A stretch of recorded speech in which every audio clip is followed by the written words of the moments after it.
200-ന്റെ 20% എത്ര? നമുക്കിവിടെ 200-ന്റെ 20% കാണണം. അതിനായിട്ട് 200 ഗുണം 100-20 കാണുക. അപ്പോൾ 200-ന്റെ 2 പൂജ്യങ്ങളും 100-ന്റെ 2 പൂജ്യങ്ങളും നമുക്ക് ക്യാൻസൽ ചെയ്യാം. അപ്പോൾ 2 ഗുണം 20 എന്ന് വരും. 2 ഗുണം 20 40. അപ്പോൾ 200-ന്റെ 20% 40 ശരിയുത്തരം ഓപ്ഷൻ സി.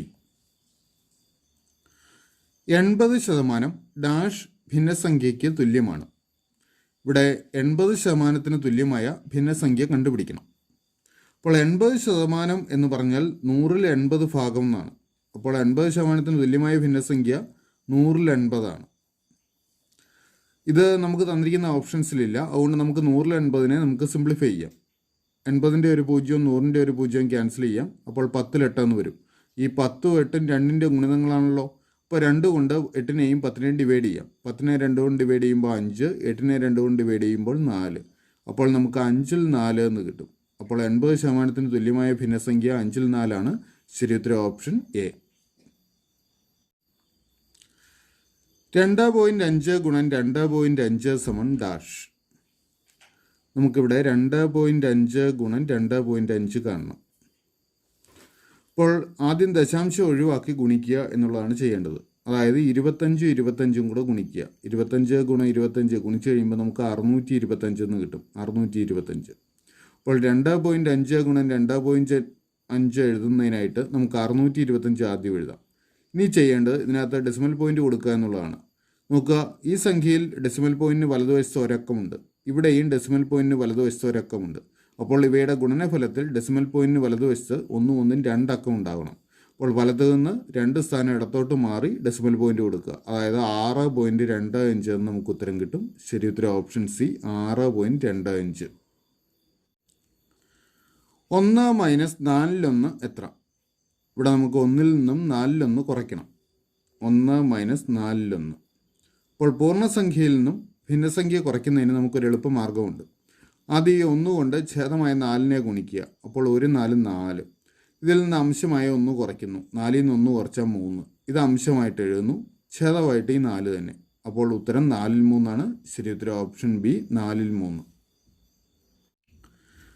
1.75-ന്റെ ഭിന്നസംഖ്യാ രൂപം എഴുതുക. 1.75-ന്റെ ഭിന്നസംഖ്യാ രൂപം എഴുതണം. അപ്പോൾ ഓർക്കുക, 1.75-ൽ ഡെസിമൽ പോയിന്റിന് വലതുവശത്ത് 2 അക്കങ്ങളാണുള്ളത്. അങ്ങനെ ഡെസിമൽ പോയിന്റിന് വലതുവശത്ത് 2 അക്കങ്ങളുള്ളതുകൊണ്ട് നമുക്കിതിനെ ഇങ്ങനെ എഴുതാം. 175/100 എന്ന് എഴുതാം. 175/100. ഡെസിമൽ പോയിന്റിന് വലതുവശത്ത് 2 അക്കങ്ങളുള്ള സംഖ്യ വരുമ്പോൾ ഛേദത്തിൽ 100 കൊടുക്കണം. അപ്പോൾ 175/100. ഇനി നമുക്കിതൊന്ന് സിംപ്ലിഫൈ ചെയ്യാം. ഈ 175-ഉം 100-ഉം ഈ 2 സംഖ്യകൾ 25-ന്റെ ഗുണിതങ്ങളാണ്. 100-നെ 25 കൊണ്ട് ഹരിച്ചാൽ 4 എന്ന് കിട്ടും. 175-നെ 25 കൊണ്ട് ഹരിച്ചാൽ 7. 7 ഗുണം 25 175. അപ്പോൾ ഉത്തരം 4-ൽ 7. ശരി ഉത്തരം ഓപ്ഷൻ എ, 4-ൽ 7. 10⁻6/10⁻3 എത്ര? നമുക്കിവിടെ 10⁻6/10⁻3-ന്റെ വാല്യൂ കാണണം. അപ്പോൾ ഇത് ചെയ്യുന്നതിന് നമുക്ക് സൂത്രവാക്യമുണ്ട്. അല്ലെങ്കിൽ സൂത്രവാക്യം ഉപയോഗിക്കാതെ അങ്ങനെ ചെയ്യാമെന്ന് നോക്കാം. 10⁻6 എന്ന് പറഞ്ഞാൽ 10 6 തവണ ആവർത്തിച്ച് ഗുണിച്ചതാണ്. അതായത് 10 ഗുണം 10 ഗുണം 10 ഗുണം 10 ഗുണം 10 ഗുണം 10 ഡിവൈഡഡ് ബൈ 10⁻3 എന്ന് പറഞ്ഞാൽ 10 3 തവണ ആവർത്തിച്ച് ഗുണിക്കുന്നു. 10 ഗുണം 10 ഗുണം 10. ഇനി അംശത്തിലും ഛേദത്തിലും ഉള്ള ഒരേ ഘടകങ്ങൾ നമുക്ക് ക്യാൻസൽ ചെയ്യാമല്ലോ. അപ്പോൾ ഇവിടുത്തെ ഓരോ 10കൾ ക്യാൻസൽ ചെയ്യാം. അങ്ങനെ ഛേദത്തിലെ 3 10കൾ നമുക്ക് ക്യാൻസൽ ചെയ്യാം. ഇനി അംശത്തിൽ 3 10കൾ മാത്രമേ ഉള്ളൂ. 10 ഗുണം 10 ഗുണം 10. അത് ഗുണിക്കാം. 10 10 100, 100 10 1000. അപ്പോൾ ഉത്തരം 1000. ശരി ഉത്തരം ഓപ്ഷൻ എ. ഇത് തന്നെ നമുക്ക് മറ്റൊരു രീതിയിലും ചെയ്യാം. നമുക്ക് ഒരു കൃത്യങ്ക നിയമം ഉപയോഗിച്ച് കഴിഞ്ഞാൽ, അതായത് a/m/a/n സമം a/m-n എന്നൊരു കൃത്യങ്ക നിയമമുണ്ട്. ഈ നിയമം ഉപയോഗിച്ച് കഴിഞ്ഞാൽ നമുക്ക് 10⁻6/10⁻3 എന്നുള്ളത് 10⁻6-3 എന്ന് എഴുതാം.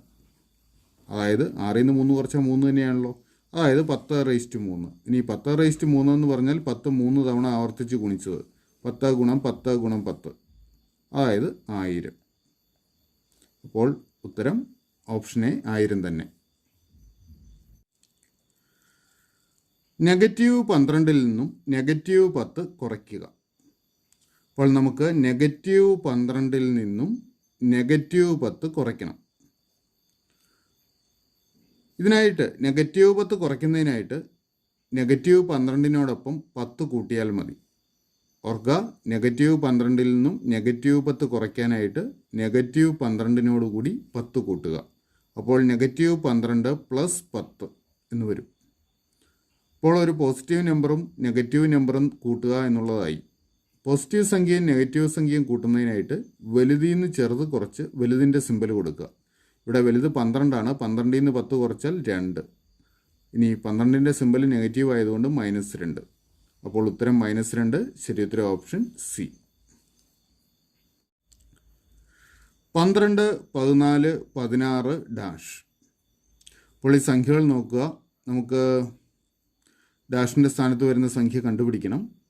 അപ്പോൾ 12നോട് 2 കൂട്ടിയാൽ 14 കിട്ടും. 14നോട് 2 കൂട്ടിയാൽ 16 ആയി. അപ്പോൾ അടുത്ത സംഖ്യ കിട്ടാൻ 16നോട് 2 കൂട്ടണം. 16നോട് 2 കൂട്ടിയാൽ 18. അപ്പോൾ അടുത്ത സംഖ്യ വരേണ്ടത് 18 ആണ്. ശരി ഉത്തരം ഓപ്ഷൻ സി 18. ഒരു കച്ചവടക്കാരൻ തൻ്റെ കയ്യിലുണ്ടായിരുന്ന 50% ആപ്പിൾ വിറ്റു. ഇനി അയാളുടെ കയ്യിൽ 450 ആപ്പിൾ ഉണ്ടെങ്കിൽ അയാളുടെ കയ്യിൽ ആകെ എത്ര ആപ്പിൾ ഉണ്ടായിരുന്നു? ഇവിടെ കച്ചവടക്കാരൻ 50% ആപ്പിൾ വിറ്റു എന്നാണ് പറഞ്ഞിരിക്കുന്നത്. 50% എന്നാൽ പകുതിയാണ്. അതായത് അയാളുടെ കയ്യിലുണ്ടായിരുന്ന ആപ്പിളുകളിൽ പകുതി എണ്ണം അയാൾ വിറ്റു. അപ്പോൾ ഇനി ബാക്കി പകുതിയാണ് അയാളുടെ കയ്യിലുള്ളത്. ആ പകുതിയുടെ എണ്ണമാണ് 450. അപ്പോൾ അയാളുടെ കയ്യിലുണ്ടായിരുന്ന ആപ്പിളുകളുടെ എണ്ണത്തിൻ്റെ പകുതി 450 ആണ്. അപ്പോൾ അയാളുടെ കയ്യിൽ ആകെ എത്ര ആപ്പിൾ ഉണ്ടായിരുന്നു?